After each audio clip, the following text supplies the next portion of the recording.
Welcome to the show. My name is Charlton with Big C. This is Charlton and Big C Sports coming to you worldwide on the Big C Sports Network, on the #1 network in the United States of America. And Big C Sports has been voted the #1 sports show in the universe, according to Big C and them good old boys down south. I want to say bienvenidos to all of our listeners in Latin America, also across the pond in London, England, as well as Paris, France, and of course you good old boys in Africa. You know we love the Big C tribe. But Big C, there's no one we love more than you good old boys down south. And those blighted... I forgot to say my good old friends from Canada. I was so upset that I got some hate mail from Canada, Big C. But they understand it is live. It is live on the Big C Sports Show, but we still love you in Canada, okay? I forgot to sing, oh, Canada. Some of us saying they hate that I don't do it every song, Big C. So I don't care what the good old boys down south say, but how's it going for you good old boys, Big C? Well, I think you might want to lay off some people up there in Canada. I mean, the way they're sending this bad weather down here on us, I heard it was always stormy up north of the border, but I'm sitting down here just south, just north of the south border right now. It's always stormy. I mean, we've had so much rain down here. Yeah. I'm thinking about opening up a bottle of water company. You might want to do that. Hey, it also might be the universe. It might just be the universe, Big C, saying that they side with Stormy, what's her name, Stormy Daniels? Big C, ever since Stormy Daniels been in the news, it's been raining cats and dogs, Big C. So maybe that's some universal. I think Dr. King said the arc of justice is long, but it also bends towards justice. So maybe Stormy... Who knows when it's raining? It might be Trump Friday. I mean, it came out today from the New York Times that she passed her lie detector. I know that. So she passed the polygraph now, and who reported that first was Fox News. Yep. And the New York Times is the parent company of Fox News. So they reported what their own company said. So, and he knows, everyone knows he leans on Fox News for all his internal information. Not anymore. And so maybe all these tears are from him. And he also hired a new lawyer to go along with it. Yeah, that good old boy that I saw, he has been on a lot of TV programs, and they were saying last night, I forgot the gentleman's name, but does he believe what he hears also? Because a lot of us have with Trump, he's a victim of his own mouth, Big C. But even some lawyer's going to come on and say, that's not what he meant to say, Big C. That make any sense to you? Well, it's almost like even with the First Lady today. Yeah. They had her going to schools on this anti-bullying campaign. Yeah. Now, who's the biggest bully in the United States right now? Every day, he wakes up bullying people through tweets. And here it is, he's sending his wife out there while he's going through this alleged sexual scandal, having affairs while they're married, and talking about bullying. And he's bullying everybody, and we've seen it since the election campaign began a couple of years ago. Yeah. When he was bullying all the opponents on stage and through tweets and through press conferences. Yeah. And he has continued to bully. We've even seen him bully NFL owners. Yeah. Saying fire the SOBs, you're fired. Yeah. And just going on up and down. He's been on rampages against athletes, against other politicians, against everybody except for the NRA and Putin. Yeah. He bullies everybody except for those two. Yeah, that's true. And I don't think he's going to start that anytime soon. But it's funny, now Trump's going to say that lie detectors are false. And we know the fact is they are. They tend to tell you. I had a good friend who works in law enforcement. He says they already know what they want to charge you with, and they just say the lie detector said you're lying or telling the truth. Either way. But we know sometimes it's all fair in love and war. I do want to say today's segment is sponsored by your Northern California Cadillac dealers, home of the all-new Cadillac Escalade, the standard of the world. And when you go by and test drive yours, tell them Charlton and Big C sent you. So we know, Big C, no matter what happens in the world of POTUS, and our country's a great place. We love sports. We have March Madness going on. Tiger Woods has actually made people start liking golf again. We have players that are being told they're lazy in practice, so can they be a good teammate? But I also hear some players are retired and they say they don't want to play and they get a contract, so who cares about practice? Some guys don't even want to play. But I want to just touch on this thing one more time with Stormy and Trump, with all the rain that we're having in Northern California. So the lie detector said that she's telling the truth. Is that correct, Big C? That's allegedly what it said. Allegedly. According to the New York Times. Okay? Okay. Allegedly. So the New York Times is the same story that Donald Trump took out a full-page ad for the Central Park Five, accusing 5 African-American boys of a crime that they were innocent of. That means they did not do it. For you good old boys down south, they were innocent. He still took out a full-page ad in the New York Times called the Central Park Five, and people can Google that. And now he's going to say that paper's now lying also. Big C, your thoughts? Well, when they're not backing him, they're incredible. But Yeah. he doesn't understand that they own Fox News. Yeah. So whatever they say, is what Fox News is reiterating. Yeah. And so I guess, he listens to Fox all the time, so he's going to come out and say they're lying. Yeah. But, when you look at this scenario, Charlton, Yeah. why would a sitting president have attorneys go after a private citizen Yeah. in lieu of $20 million? Okay? Think about that. That's a lot of money. If you have nothing Yeah. that you're hiding, nothing that you've been dishonest about, Yeah. and you're the president of the United States, Yeah. just speak up. And the reason why he went after $20 million, Charlton, because it takes it out of the civil court, Yeah. where it can be on television, the trial, and puts it in a federal court because Yeah. of the amount of money. Yeah. It makes it a federal ruling Yeah. to get it out of the public spectrum. And so you're hiding again. You're Yeah. hiding behind the legal shield Yeah. of excessive suing someone. Yeah. But why, as a sitting president, do you have to attack? And this is that bullying technique all over again that his wife was out being so anti today. Yeah. But she doesn't address her husband bullying, and that's what he does every day, all day. Yeah, I'm To sure. politicians, to private citizens, and he's bullying Stormy Daniels, threatening her. Yeah. But you go after an individual that you know is not worth $20 million, Yeah. and you put an outlandish lawsuit out of $20 million against this individual. Yeah. And you know the type of industry she's in. Yeah. Yeah. But you're fighting someone that's in the adult entertainment industry. That old analogy of playing handball against the curb with a snake. Okay. The last thing he's playing is handball, Big C. If you get my drift. A lot of $130,000 will buy you a lot of handballs, Big C. but that's that analogy. Yeah. Here it is. You're playing handball against the curb with a snake. Yeah. And you know how low that snake is. Yep. And you got to get lower than that snake to win, okay? Yeah. There's something funny. There's two things. We talk about sports and athletics, and I would love to there's a program on CNN, and they were talking about the Kennedy, the Kennedy clan and how they wanted to be America's dynasty, and from the grandfather and the two sons. I'm just thinking, when JFK had this thing where he was in the White House and he admitted that he had a problem. Now, this is where society kind of throws you into some brainwashing. He said he had a problem because he loved women, okay? And he said he thought he had an addiction because he loved women so much. Now, I think it's funny because we all know a thing called the libido. And I think, what commercial do we see mostly? When I grew up, we would see commercials about beers. We see commercials about car tires. And sometimes we'd even see commercials. Male enhancement.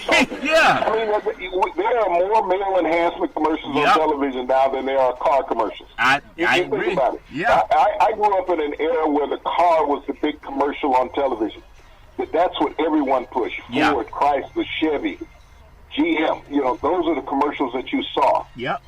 Now it's male enhancement, and there's got to be 20 companies advertising. Exactly. And so they're telling you, don't sit around being limp on the couch, okay? That's what they're telling you. And that's the reality, because I got a friend of mine, and he told me that his dog got a hold of some of his Viagra. His dog was like really hyped up. He said his dog he couldn't let anybody in the house for like 4 days, and he took his dog to the vet. And the vet said, well, the dog looks fine to me. But it's funny, like, I bring up even what Donald Trump is doing, and I look at the Kennedy clan, and it seems all throughout the world where even, I think it was, if you go back to biblical times, there were several of, I guess, God's favorite offspring or siblings or children that they had 600 wives and concubines. I think there's so many stories. were men that succeeded. Noah had 750 wives. Yeah, and so, and they were God's favorite people. He had to build a stock that boat somehow. He had to do something, Big C. So why did we get this society that loves men to be hyped up on testosterone and full of, hormones or whatever it is, because they can conquer the world? I mean, the military likes to recruit 18-year-old boys, right? They don't go after 50-year-old men. They go after 18 to 20-year-old men because they're at their peak when it comes to their libido and their drive to go dominate and climb the mountain. And now you have the Kennedys, and he said that that's what made him successful, that he was so driven.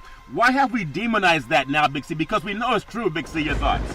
Well, I don't think it's been demonized, Charlton, because we see all these advertisements daily and hear them daily, radio and television and print ads on the internet. Yeah. I think what we've demonized in America is the untruth. Yeah. The lying, being facetious about it. That's what's being demonized. It's not about his actions. Yeah. It's about his verbiage. Yeah. The threats. Yeah. That you can bully and intimidate. And think about the bullying. I mean, the threats are bullying. The lawsuits are bullying. Yeah. And yet he sends his wife out in the public spectrum with a handwritten note. Yeah. Because she can't speak from the heart on this situation because she got a husband who's the number one bullier in the nation. Yeah. So his White House gives her a note saying, read this. And read it to kids. Yeah. Don't tell the adults that I'm bullying them. Just read it to little kids, some 7, 8 year olds. Yeah. Who really can't comprehend what bullying is. No, not yet. You're still moving through phases right there. Yeah. She's not in a high school talking to high school kids where really it needs to be addressed. Bullying, junior high. Yeah. Because they're going to sit at her because they watch the news and they know what's going on with all this school violence. Yeah. And they're going to say, hey, talk to your husband. Yeah. And so they're not going to put her in an environment where you can get a reaction. Yeah. Because that's what you would get in a junior high and a high school. Yeah. You should talk to your husband about the bullying aspect. Yeah. And I mean, you think about sports. Sports is about bullying, okay, Charlton? Yeah. But it's control. It's control, though. Contact sports is bullying. Yeah. You want to intimidate your opponent. And when people look at just the pure basics of bullying, that's intimidation. Yes. You tell me a baseball pitcher on the mound and he's throwing high and inside. Yeah. That he's not trying to bully the batter. I mean, that's what he's doing. Yeah. Everybody knows LeBron James plays bully ball. Yeah. Okay? He's pushing his weight around on smaller people all the time. Yeah. And football is nothing but bullying. People take a personal foul because that's bullying the opponent. Yeah. But when they go out of their way and take a shot on a player knowing they're going to get a flag and don't care about it, they're serving a bully. That's that punk, as we say, that punk card that they're serving. You heard them say punk and back in the day. Though. Yeah, and that's part of what has gone on in the sports and also in politics. And I think about this thing, how I look at the Kennedys. It's a fascinating story they're showing on the CNN. I love CNN. They tend to get, if they have a story, they'll put someone who believes the Republican way and also the Democratic way. I think they're all somewhat the same, but they still have equal time on both sides. But this thing that fascinated me about the Kennedys, it was Solomon that had 600 wives and concubines that God blessed him so much, one of his favorite, offspring, if you consider that. And when I look at what the Kennedys were doing, they were more successful, almost like a book called Caligula, which was JFK's favorite book. It was called Melbourne. It was about Queen Victoria and the prime ministers and how they were very hardworking, but they were womanizers and they partied hard and they did that type of lifestyle, and they didn't have this Judeo-Christian, facade about one man, one woman forever. The people that conquered this world, whether it was Hannibal from Africa, or if you look at even the Kennedys, they were on top. Even Putin, they were not just hidden, or I guess they were not just tied to one woman. Does that make any sense, Big C, or is that still a taboo to talk about? Well, Charlton, there's no one that can write down in history when monogamy came into play. Yeah. Okay? And everyone says it's the Bible, but anybody who reads the Bible knows that monogamy didn't exist. No, they bragged about the Bible. Yeah, they bragged about having concubines, yeah. It was about multiples. Yeah. In that book. So this monogamy thing, and even in politics, I'm not saying that Trump is wrong about what he's done. He can afford to do it. Yeah. He had the money. He could pay the women whatever their demands were. Yeah. He was a tax write-off. That's the reason why no one could ever see his tax returns. Yeah. Because, I mean, that personal pleasure part, they were trying to figure out, how do you calculate personal pleasure? R&R. Yeah, the R&R. So he was still trying to categorize that, get that itemization of. Yeah.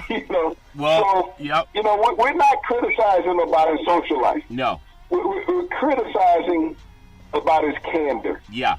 That's what the problem is, Charlton. Yeah. Is that when you have such a high office and you resonate and control so many lives about your daily actions. Yeah. We want some honesty, just like other countries, our allies. Yeah. Look forward to honesty in the representation. Yeah. And when you live a life a certain way, you tend to lead that same way. Yeah. And we look at the recklessness that has been in the White House and the Oval Office since his taking over, Charlton. Yeah. Just the overturning it in cabinet members. We've never seen that in the history of the White House, Charlton. No. And the media's been in the White House every day since Nixon. Yeah. They've been in the White House every day. Yeah. Well, but now this has just gone to a whole different level. Yeah. And you think of a professional sports team operated under this modus operandi that the White House does. Yeah.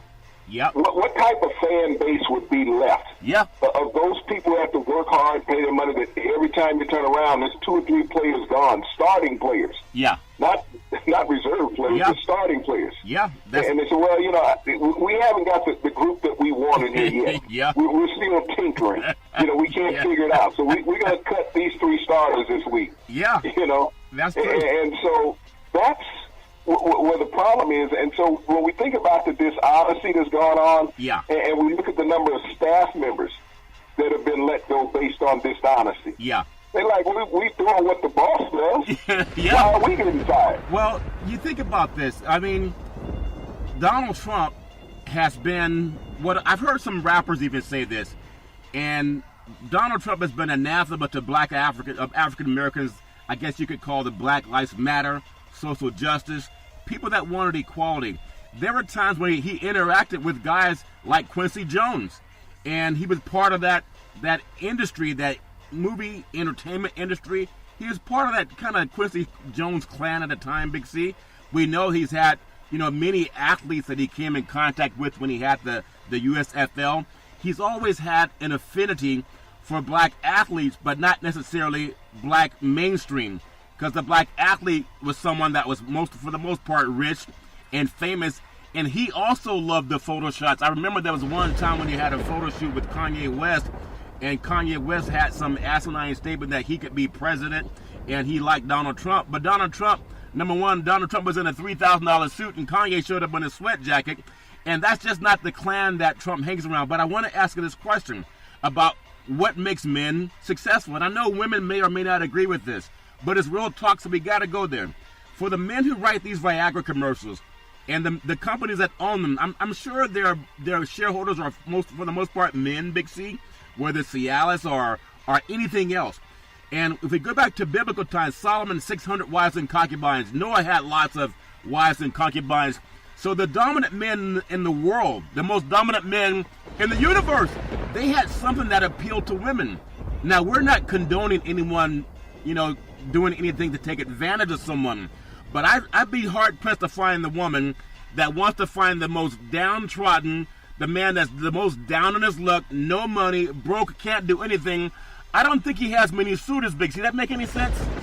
Well, Charlton, life has been leading us to believe that those who are successful are the most appealing. Yeah. That it's nowadays people look for their 401k in somebody's pocket. Yep. Not working for it. Yep. How much are you worth? What type of job do you have? What kind of car do you drive? Yep. What neighborhood do you live in? You don't always know what someone's financial well-being is based on where they live. A lot of people like to show it on their sleeve. Yeah. And so they draw a lot of attention to themselves and may get more opportunities than what they deserve. Yeah. Because they take everything that they own and put it out in public instead of putting something away for later. Yeah. And so many athletes over time has done that, Charlton, and we've seen athletes fall on a lot of hard times over the decades because of that. Yeah. And so not understanding, but society has been taught. When you look at television and all these sports shows that are on television, what are they all pushing out? They're pushing out the older, mature broadcasters, reporters. They're being moved to the side. Yeah. Everybody is looking for this young, posh, sexy look. Yeah. Male or female. Yeah. Look at how the women dress on television. We talk about eye appeal. Yeah. You look at some of the weather ladies sometime and you wonder if they're not Stormy Daniels. What happened to Barbara Walters' look? Whatever happened to that? Yeah, I agree. That ultra-conservative look that you grew up with for years on television. Gene Kelly and Barbara Walters. It's now, let's get it tighter, let's push it up a little higher. Yeah. And how much makeup can you get on? Yeah, and I agree. I agree 100%. So that thing that we talk about, because in this society, and I hear it from some of my female women that are in the broadcast, and some have just worked mainstream. There, especially in Los Angeles, Hollywood, bigger cities, there is extreme pressure to do this nip-tuck society, to look younger and prettier, because they want to appeal to whatever they want to appeal for. They might just be doing it for themselves. But men know that for the most part, and it's not fair, but it's a reality. You can Google it. As women tend to get a little older, that mainstream society that controls the broadcast, who gets a job, who's on TV, who gets hired, who gets fired, they're not looking for the woman with the most knowledge. They're looking for the one with the most curb appeal, Big C, if that makes any sense. And women, look out there and look, and I challenge any viewer on television, any listener on radio. Tell me how many women they see in the sports spectrum that are over 50 years of age. It's rare. Really, I mean, you don't even get them into the 40s now.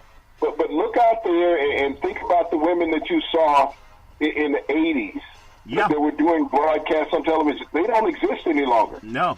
They're no longer there. You think, and the 80s is not that far ago. No. I mean, even in the 90s, most of those are gone. Yeah. But from the 90s, I mean, once they roll over in the 2000s, 2005, they start getting a whole new cast. That's true. But women don't have the longevity in that industry because they figure that a guy is not tuning in because a woman is knowledgeable. This is the reason why we don't see many female anchors. In sports during the show. They're not the play-by-play people. Yeah.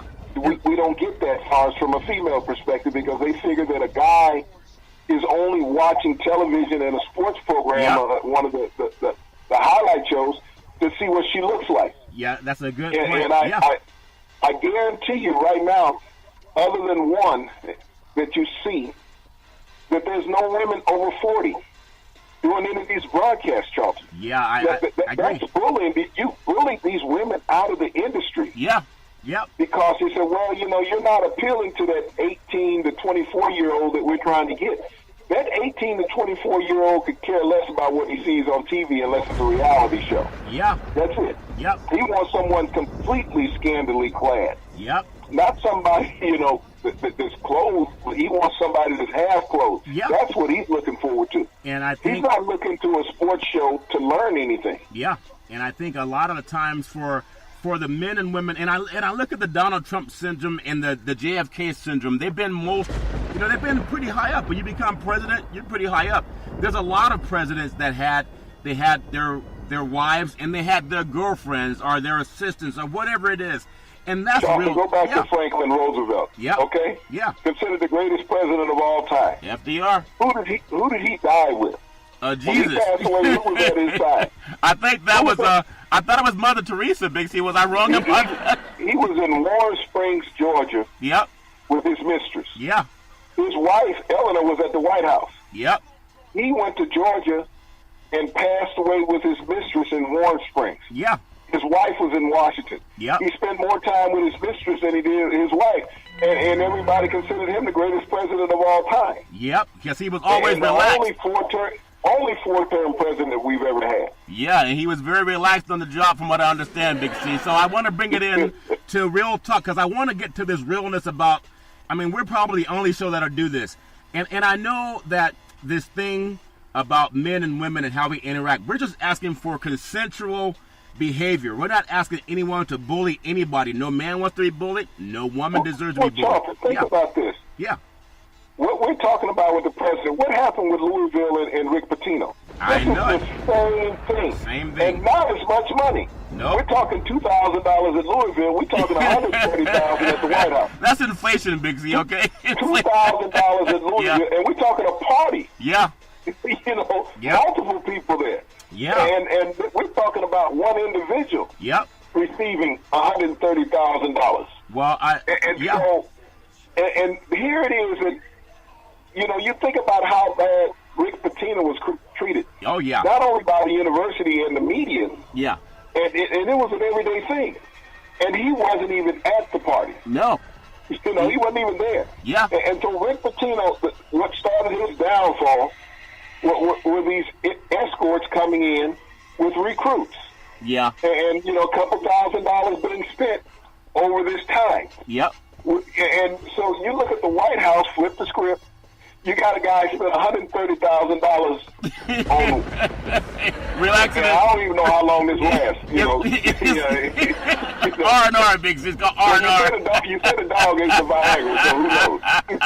Yeah. That's but you know, Rick Pitino ruined It's his true. job. You know, based on that. Yeah. And that was the start of his downfall. Yeah. We look at I think the Duke lacrosse team. Yep. The same thing. These young men lost their scholarships, were being prosecuted by the district attorney, Yeah. you know, on an alleged incident. Yeah. Alleged. Yeah. That they had photo evidence of what was being said against them. Wasn't what happened. Yeah. You know, but the district attorney still went after them. Yep. And They that's didn't go after this woman for $20 million. no, they didn't. And so, And so every time we see this happen in athletics, yeah. Chuck, Yeah. that players are, you know, alleged to have done something or have been involved in an incident. Yeah. It's, you know, they go out, the media goes after them like hawks. They do. Yeah. I mean, they beat an athlete down. Yep. I mean, it's like, and we're talking generally a young man, Yep. not a billionaire. No power. We're talking about a young man of no power. Yeah. And he's relying on his talents to keep his career going. I agree. Or even get his career started. Yeah. Here's a guy who lives through threats, lawsuits Yep. against the people who are accusing him. He turns around and sues them. Yeah. I agree. You know, I agree. I'm going to assault you, but I'm going to sue you also. Yeah. And so people wonder why women don't come forth in our society Yep. to say what has happened to them in some heinous incident with a man Yeah. that they've been abused, taken advantage of. This is the reason why. You got people like our president say, well, I'll sue you for $20 million, Yeah. which takes it out of the civil court, takes it to the federal court. Yeah. Because I know you don't have enough money to file a federal lawsuit, but I do. Yeah. And I would rather lose $1 million or $2 million in attorney fees Yeah. than to have the truth come out and let the public know about it. And You think about that. That's what women have to suffer with in our society. Yeah. And not just with the president, many other wealthy men. that's Is true. that money? I mean, you talk about the Kennedy clan. There was something that happened 30 years ago, Charles. Yeah. Okay? Yeah. Called Chappaquiddick Yeah. with Ted Kennedy Yeah. running for president. Yeah. Okay? Young lady died, Mary Jo Kopechne. Yeah. You know, it was alleged that she was pregnant. Yeah. He was driving her home. Yeah. All of a sudden, the car goes off the bridge It in the sure middle did. of the night. Yeah. She's strapped into the seatbelt. Yeah. He And gets out yep. and didn't let anybody know until the next day Isn't that something? that the car had run into the water, and Yeah. she was alleged to be pregnant by him. So when we talk about men of power, this is nothing new what our president is doing. This has gone on for years. You spoke about the Kennedy clan. Yeah. Women have always been intimidated and bullied. Yeah. But when we look at what happens in society, Yeah. I mean, we even had a judge bully a young lady at Stanford. Yep. You know, she's sexually raped by this swimming team student Yep. at Stanford. The kid gets 3 months. So if you're a young lady and you're a victim of sexual assault, and you see that this guy is only going to get 3 months, and you're going to be dragged, through the streets, through the media. Well, let's be clear, though, Big C. The guy was Caucasian. If the people of color, they tend to get years, not months, and that's a fact. People can Google that, too. But I just want to make sure we understand. State, Charlton. Yeah. Look at Michigan State. You got the basketball program, you got the football program under investigation, but they would handle it internally. Yeah. Protecting coaches. Yeah. As well as protecting players. We had Tom Izzo during the tournament said, well, I don't want to talk about it. It's about the players right now. I don't want to take the focus away from them. Okay, Michigan State's been eliminated. Yeah. When is Tom Izzo going to hold a press conference? And if I recall, Michigan State's football season ended maybe December last year. Yeah. Maybe January if they played in a bowl game, okay? Yeah. Mike D'Antonio has still not held a press conference. And we saw what happened with Larry Nassar at Michigan State. Yeah. He intimidated and bullied those young girls for decades, okay? Yeah. But because you want to be on the national team? Yeah. You want to make the Olympics? You say something, you even hint at saying something, we kick you out of the program. Yeah. And we tarnish your name, nobody will ever bring you back in. This is your only chance at being on the U.S. national team. Yeah. Your only chance at being on the U.S. Olympic team. Yeah. Is working through us. Yeah. The Karolyi's camp, where he was there. Yeah. And the U.S. Olympic Committee. Yeah. That's bullying and intimidation 101. Yep. And Michigan State has been the leader in the country at doing that against young ladies. When you think about, if you go back and look at the police blog in East Lansing, Michigan, of all the young ladies who made accusations against people in the program, Izzo even had a former player that while he was a player, committed sexual assault and beat up a woman in a bar. Yep. Then he hired him as a grad assistant. He did it again, sexual assault allegedly. Yeah. And he kept paying him. Yeah. And the guy kept getting paid. He kept going to the bank, and nothing really happened to them. So we know all throughout time, especially men in power, and especially white males in this society also, they've been able to do a lot of things, and they get treated differently in the criminal justice system. And we know that, and that's part of this social equality push. And we can do it with athletics, and that's why we talk about it so much with sports teams. Big C, I do want to say that sports is a billion-dollar industry, and boys and girls sports is the foundation to this billion-dollar industry. And for every athletic and sporting event, you need athletic and event insurance. We work with Ben and Mark. They've been around half a century. They work with Big C Sports, whether you're a pro team, a collegiate team, a high school team, or even your mom and pop soccer leagues. When you reach out to them, let them know Big C sent you at 800-772-8624. That's 800-772-8624. I just want to say, for all the men and women out there, we got to teach our young boys how consent is not the same as force. Consent is anathema to force. So we got to teach that.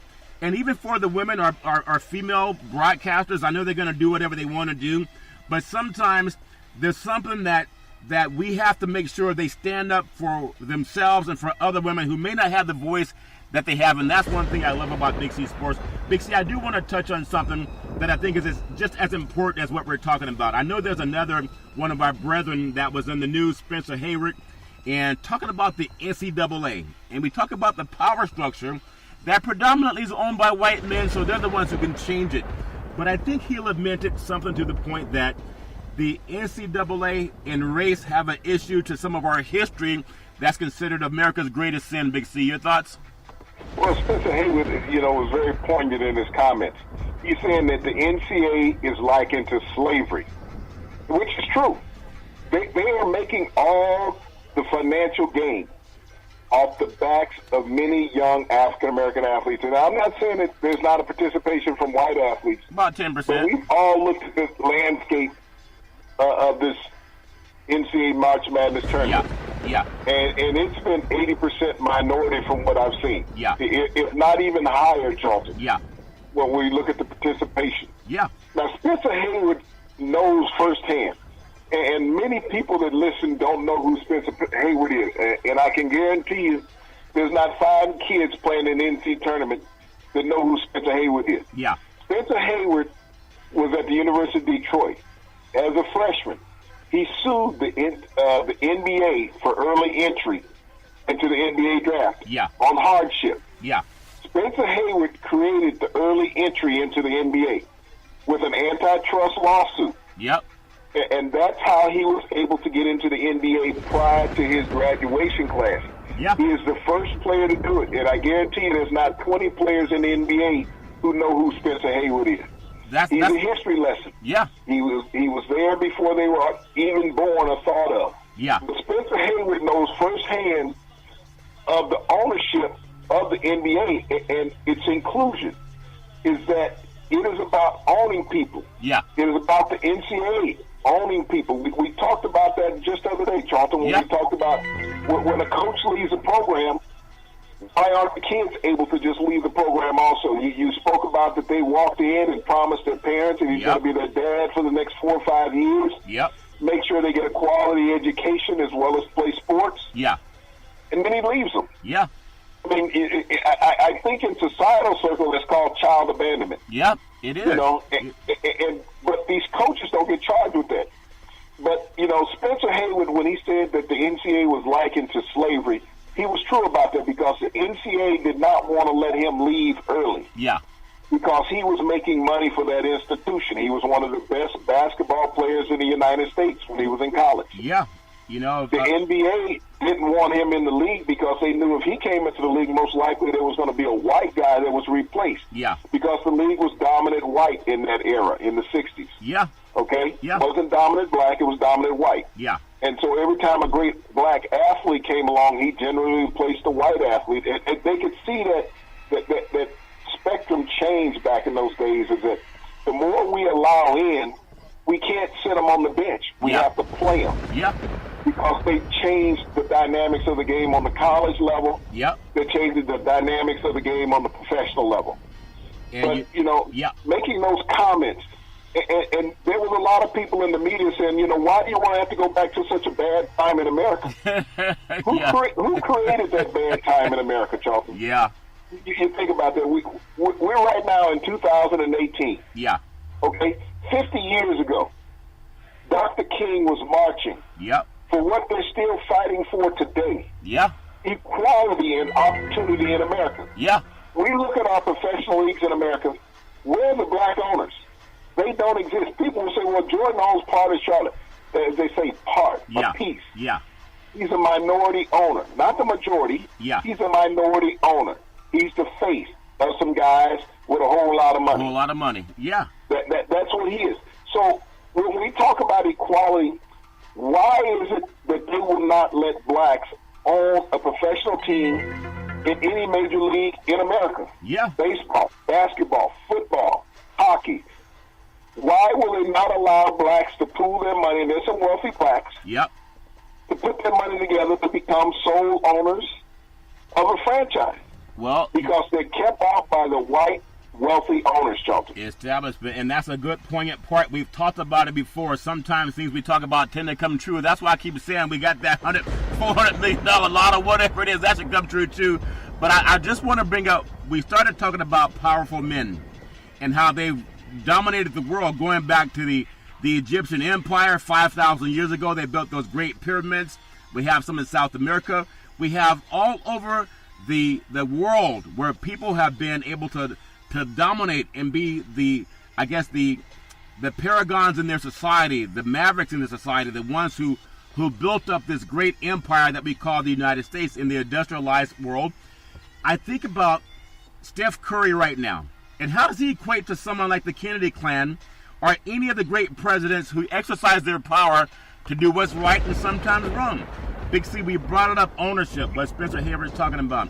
We said even last year that Steph Curry's in a position right now that he's injured, he has even more value. Because since he's been injured, Golden State has not been the same kind of team. I know Durant's injured now. I know Thompson has an injury. And also Draymond Green just got injured last night. But Steph Curry, his wealth right now and his importance to the Golden State Warriors is now more present than ever. If he doesn't get some type of ownership in this organization before they move back to San Francisco, that's his fault. Because Hayward had to sue in order to become an NBA player. if you have so much talent and you mean so much to an organization, because when you're not there, they're losing. If you don't go back and ask for a percentage of ownership, you're considered a sycophant by those owners. Anyone can say, I love you. But Beyonce told us, if you like it, then you should have put a ring on it. He should get ownership. If not, go where they'll give him that. Big C, that's not too much to ask for a star player. Your thoughts? Well, Charlton, it's easy to say. But you know, we see how they move players throughout the league. You know, it's hard to get a no-trade clause when you look at an NBA player. They'll move. Ask Blake Griffin. Yeah. You know, he signed a 5-year contract, $173 million. Yeah. 2 months later, he was packing a bag. Yeah. So they don't really care. What they care about more than anything else, Charlton, is their exclusivity. Yeah. They keep thinking that they can find the next great. Okay? They don't care how many years it takes to rebuild a program if they've gotten one championship. Yeah. That's all that matters. I got my ring. I'm good. When you walk around and see so many one-hit wonders around the league, yeah, you think about teams and say, and I remember what Kobe said, well, you look at the banners that the Lakers have. You hang the banners of Hall of Famers and championships, yeah, not conference championships. Yeah. Everybody can't win the championship every year. You may not even have the best player in the league when you win a championship. Yeah. You just happen to have the best team at that time, and luck falls your way. Yeah. We've seen many teams win championships based on luck, not great talent. Yeah. Yeah. And whether it's in the NFL, college basketball, it has occurred. So when you think about a player having the power, we're only talking one individual. Yeah. That one individual is basically up against every owner in that league, okay? Ask Colin Kaepernick. Yeah. When you make a stance, regardless of how good you are and what you've done and stood for an organization, yeah, you will go. And you may not ever get a job again. We'll pay off your contract. Yeah. But it's easier for us to pay off your contract and be done with you, yeah, than it is to give you a piece of us. Yeah. Everybody thought Joe Montana would never leave San Francisco. I was one of them. Where did he finish his career? Kansas City. You know, you win 3 Super Bowls and you're like, hey, this guy's a 49er for life. Yeah. No, you're not. Yeah. You're 49 until we trade you. And Kansas City looks mighty good right now. Yeah. And okay. Yeah. Peyton Manning, you know, the prodigal quarterback of the NFL. Yeah. You know, will always be ranked in the top 2 or 3 all time in NFL history, regardless of what goes on the rest of the time. Yeah. No one thought he would ever leave Indianapolis. They thought once he built that stadium, you know, in Indianapolis, Lucas Oil said, he was there for life. Yeah. No, he was there for 1 more year. Yeah. He was gone. He had to go someplace else, and he went to 2 more Super Bowls. Yeah. But he was gone. People were like, wow, Peyton Manning gone? Yeah. And we're talking white guys. Yeah. Not just black guys, white guys also. Yeah. So it doesn't make a difference. Yeah. You know, it's like, you can move. Yeah. The owner, whether it's through a legacy of his family or he sells that organization, yeah, those are such tight-knit groups, Charlton. Yeah. I mean, you think about Jerry Jones. He's like, well, I want to get the commissioner fired. I want to sue the league. Yeah. Yeah. Because I'm an owner. Yeah. But who stopped him? Yeah. Wasn't the commissioner.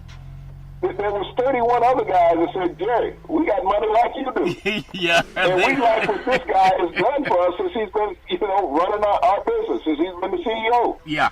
I'm looking at my checkbook, and, you know, there's some zeros at it. Yeah. So we want you to shut your mouth, pay the legal fees, and let's move on. Let's be men. Yeah, he did come and around. He did. Yeah, he came around. I mean, because the other guys that were as powerful as him, yeah, so enough BS is enough. We let you in this group, we can kick you out of this group. Yep. Keep acting a butt. Yeah. And you'll be gone. That's funny, Big C. Well, I tell you, it's always worth the conversation when I look at what Spencer Haywood talked about. I love this black diaspora of men that are consciously intelligent, not just intelligent sycophants, and you don't know if they have a thought or not because some are still afraid, but I understand even if Rosa Parks can stand up to do what's right, I think all of us can do the same thing. I want to just touch on something to congratulate a young man who played in the NBA, Penny Hardaway. He, was a great player, went to Memphis, hometown boy, actually went back to coaching high school basketball, Memphis East. led them to 3 state championships in Memphis, where they have a lot of barbecue moonshine down there in Elvis Presley neck of the woods, Big C. But with all that stuff flowing around the stands, he was able to help them win 3 championships. Now, I appreciate the sentiment that Memphis has made, and they're bringing him on and giving him the chance to show what he can do on the NBA level.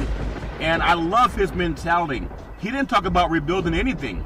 He talked about we expect to compete now, Big C. Your thoughts?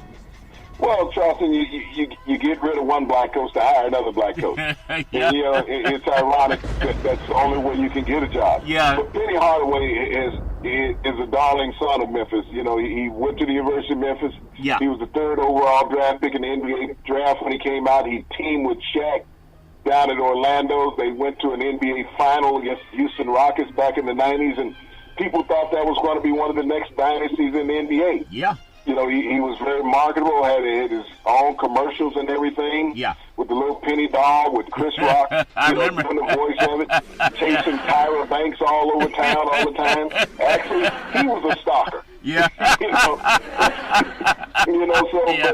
but, it is great to see Yeah. that a university will bring back an iconic figure that was part of their history Yeah. of building to allow them to get to a certain point. Now, this is the second time that they've brought back an alumnus to coach there. Yeah. Larry Finch was brought back years ago, and Memphis made it to the Final Four. Well, actually, the NCAA Finals against UCLA. Yeah. When Bill Walton had his greatest college game where he made 21 or 22 shots one night Yeah. in the finals, and UCLA beat Memphis State, but they also... he gave up 35 points to his opponent, Larry Keenan, that night for Memphis. Yeah. But, Penny Hardaway coming back and looking to keep the local talent there. When you look at what he's done on the high school level, so he's built a lot of relationships Yeah. with high school coaches in the region. Yep. Players know who he is. They know that he's a tremendous young talent at coach. Yep. He needs to bring in some veteran experience, either from the NBA or college ranks, Charlton, somebody who's been displaced from a job. Yeah. Give them an opportunity to teach him, Yeah. how to recruit, how to handle situations on the college level. Yeah. But I think this could be a decent marriage. Larry Finch lasted there for several years. Yeah. At his alma mater, now they're bringing in Penny Hardaway. Yeah. And hopefully he can have even more success. Yeah, and I think he will. It's good to see young men getting a chance to go back to where they started. And I think he's going to do a great job there for that program. So good luck to him. Congratulations. I do want to touch on, NCAA. I love March Madness.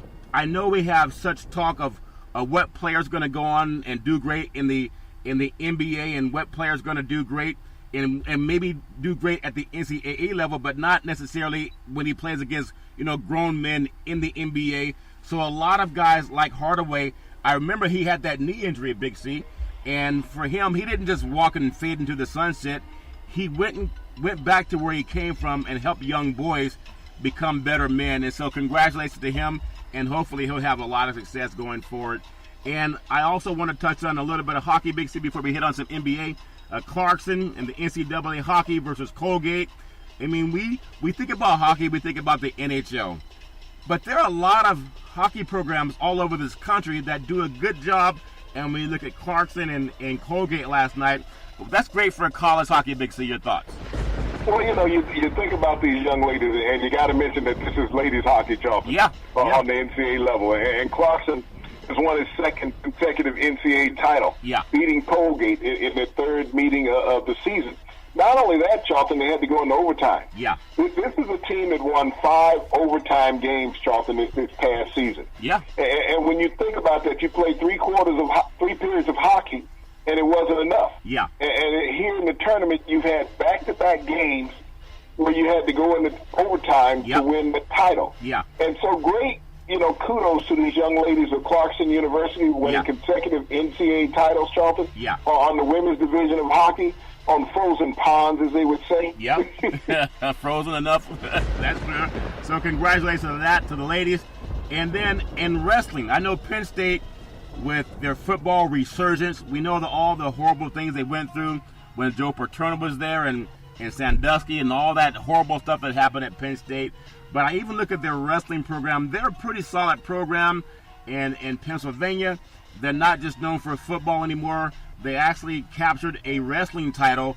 Your thoughts on how they're not just a football powerhouse, Big C? Your thoughts? Well, Charlton, they also wrestled it, captured it against another Big Ten foe, Ohio State. Yeah. But when you think about this wrestling program at Penn State, they've won 7 of the last 8 NCAA titles. Yeah. So it's been basically a guarantee for the last 9 years of any player, actually 10 years, any player that has gone to Penn State being part of an NCAA title. Yeah. And so you think about that legacy and the perseverance of that program to be on the top. You think about the only thing that could rival something like this would be UCLA when John Wooden was coaching. Yeah. Winning all those consecutive titles. Yeah. And here it is, we're celebrating March Madness, but we don't hear the other programs talking about the greatness of this Penn State's wrestling team.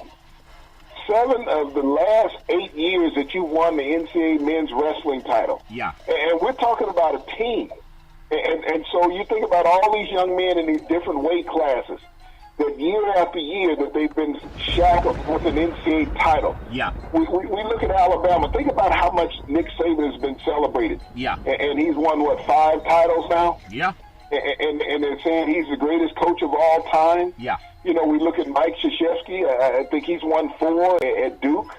Roy Williams won 3, 1 at Kansas, 2 at North Carolina. Yeah. We're looking at guys on the college level that are winning 3 and 4, 5 college championships in basketball. Yeah. But we're not celebrating Penn State. They only thought about it as a football power. Yeah. They've had some resurgence. They had a kid that was up for the Heisman this past year in Barkley. Yep. And ironically, his uncle, won an Olympic gold medal. Yeah. Iron Barkley was his uncle in the 80 Olympics. Yeah. And he won a gold medal and actually knocked out Tommy Hearns 2 times in the middleweight, in professional boxing. Yeah. But that's good knowledge, BC. Here's a guy, a team that has won 7. And so you talk about a celebrated program.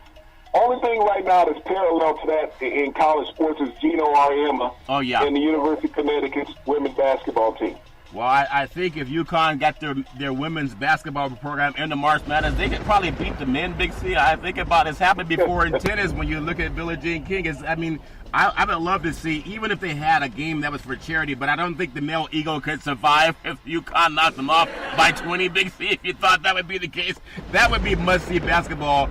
The UConn Huskies women's basketball team, if they win the national championship, just to play a charity game against the male champion.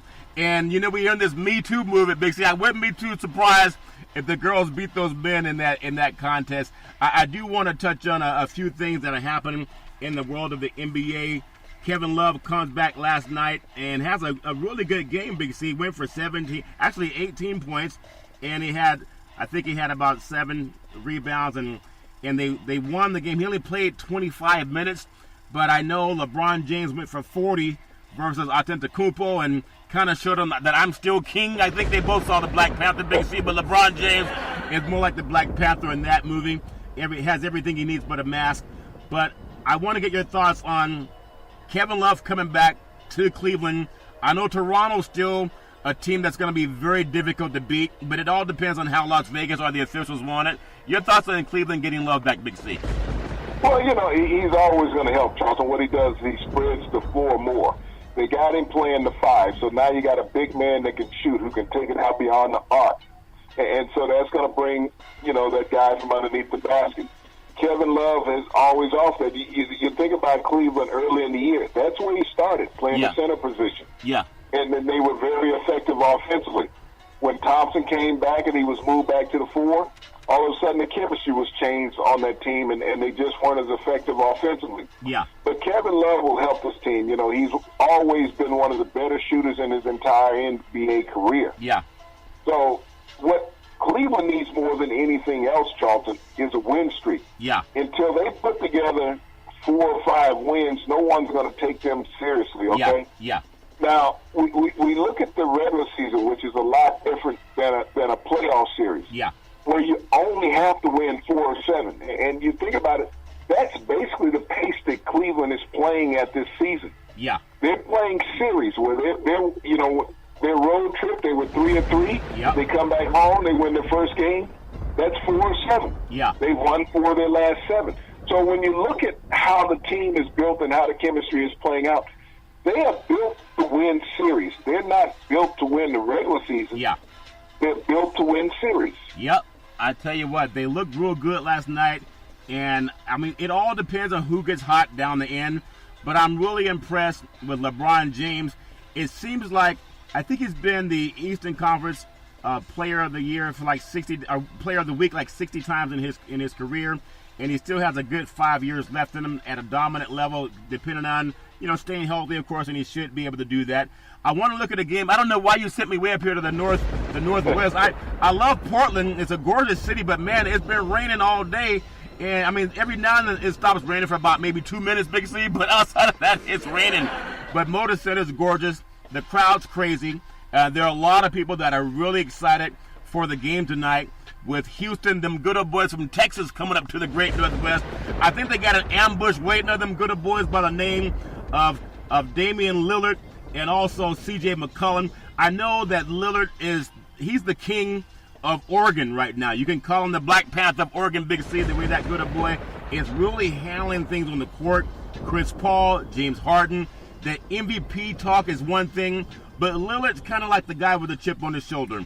I recall there was a game against Houston when he tried to pull the ball out of the hands of Chris Paul at the end of the game when they had a few conversations. Now, I don't know who's going to win this game, but it sure feels like it's going to be a Portland win again. But I just want to get your thoughts on Houston coming into the Great Northwest where it's raining, Big C. I mean, it's not raining mosquitoes like it does down in Texas, but it is raining hard, Big C. Your thoughts? Well, you know, every now and then when it stops, that's just the clouds going back over the ocean to reload and come back in. Yeah. But when you look at this matchup tonight, Charlton, this is a game that it means more to Portland than it does to Houston. I mean, they have the 13-game winning streak. Yeah. They'd like to keep that alive. Portland is basically, I mean, not Portland, but Houston is basically mailed it in. They know that they're going to win the division. Yeah. They know that the Warriors are just sitting around waiting, trying to get healthy. Yeah. They're trying to leave Houston running the way that they are to have them tired when it gets to the playoffs. Yeah. But that's one of the things you got to look at. They're not sitting players. They're playing every night. When you look at the Big Four, the Warriors, they're resting. Portland right now is trying to establish themselves is that we can compete with the two top dogs. Yeah. We're not there yet, but we want you to know with this winning streak that we have going on, yeah, that we're serving notice to come playoff times that we're real contenders. Yeah. And so from a Houston perspective, they know that Portland needs a game more than them, but they also don't want to show Portland a sign of weakness. That Portland may be able to beat them in a series. Yeah. So they'll come out and play hard tonight. Yeah. This is a game that may come down to the last couple possessions, Charlton. Yeah. But when you look at the two best guard combinations right now playing in the NBA, yeah, and that's Portland and Houston, yeah, with Lillard and McCollum, McCollum and Lillard, and Harden and Paul, yeah.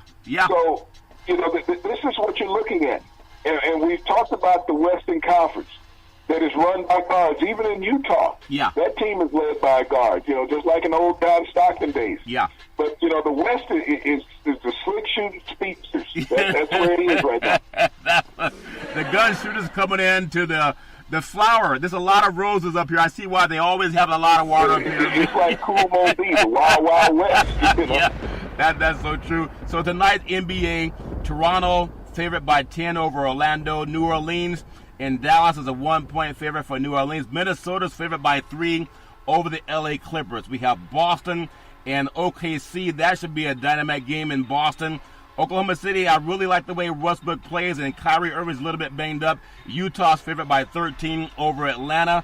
We have Phoenix in Detroit playing. Should be another Detroit win, even though that game's in Phoenix. In the big game, Houston's actually favored by 4.5 at Portland. That might be a Las Vegas special. Big C. Back in the day, there was a man by the name of Drew Bundini Brown. He was known as Muhammad Ali's right-hand man. He would always tell Ali, with all you've got to use, how can you lose? Rumble, young men, rumble. Big C, What are you looking forward to in the sports universe? Well, talking what I'm looking forward to is we got the Sweet 16 coming up in 2 days. Tomorrow's hump day. Get a chance to get ready, get relaxed, go try to sneak into the arena and hide somewhere for a couple days. And, do the broadcast under the cloak of darkness. I'm sure. But, getting ready for a real Sweet 16 Thursday. That's funny. You sneaking in. All you got to do is understand that barbecue smell is going to give you away, Big C. But speaking of barbecue and giveaways, every Monday through Friday at 5 and 6 p.m. worldwide, follow Big C Sports on the Big C Sports Network, on the #1 network in the United States of America. And Big C Sports has been voted the #1 sports show in the universe, according to Big C. And them good old boys down south, we always want to tell you there's never, ever any excuse for domestic violence. If you know any man or woman going through that garbage, please call 911, because no man or woman should ever have to go through that garbage on their own. And as we always tell you, on every Big C Sports show, we thank you, we appreciate you, and we hope that you have a super fantastic day.